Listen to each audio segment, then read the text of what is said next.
Pernahkah kalian berbelanja di pasar tradisional? Pasar tradisional bukan sekedar tempat bertemunya penjual dan pembeli, namun pasar adalah denyut nadi ekonomi rakyat. Tapi kini, banyak pasar tradisional meredup, tergerus modernisasi. Apa solusinya? Jawabannya, revitalisasi berbasis kelembagaan. Ekonomi kelembagaan memandang bahwa lembaga, seperti aturan, norma, dan struktur organisasi berperan besar dalam membentuk perilaku ekonomi.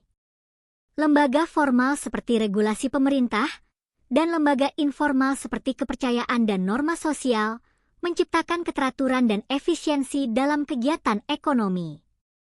Saat ini pasar tradisional menghadapi banyak tantangan, seperti fasilitas yang tidak memadai, manajemen yang lemah, kalah bersaing dengan pasar modern, kurangnya inovasi dalam sistem transaksi.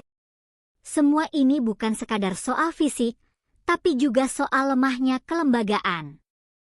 Revitalisasi bukan hanya mempercantik bangunan, namun yang lebih penting adalah revitalisasi kelembagaan.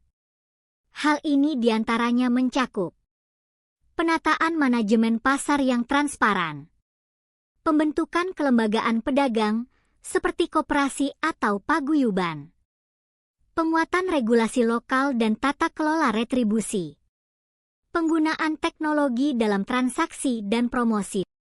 Beberapa daerah sudah mulai menerapkan revitalisasi berbasis kelembagaan.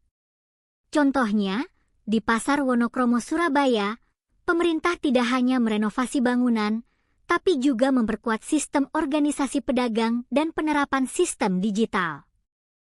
Pedagang dan pembeli tidak perlu lagi bertransaksi tunai, cukup dengan scan barcode atau menggunakan virtual account. Dari segi keamanan, transaksi cashless ini lebih aman karena tercatat secara digital. Transaksinya dapat dimonitoring oleh manajemen. Diharapkan dengan inovasi pemanfaatan teknologi ini, pedagang dapat melayani pembeli dengan efisien, pembeli lebih nyaman, dan ekonomi lokal kembali menggeliat.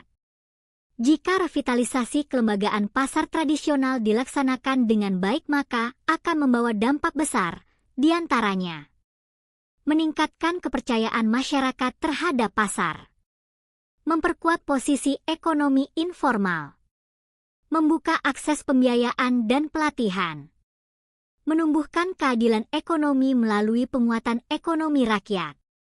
Pasar tradisional bukan sisa masa lalu, tapi fondasi masa depan ekonomi inklusif. Revitalisasi yang sukses tak cukup dengan bangunan baru yang nyaman dan memadahi, namun juga membutuhkan sistem yang kuat, manajemen yang jujur, dan komunitas yang saling percaya. Mari dukung pasar tradisional, karena di sanalah ekonomi kerakyatan tumbuh. Setiap rupiah yang kita belanjakan untuk produk lokal adalah investasi untuk ekonomi, budaya, dan masa depan Indonesia.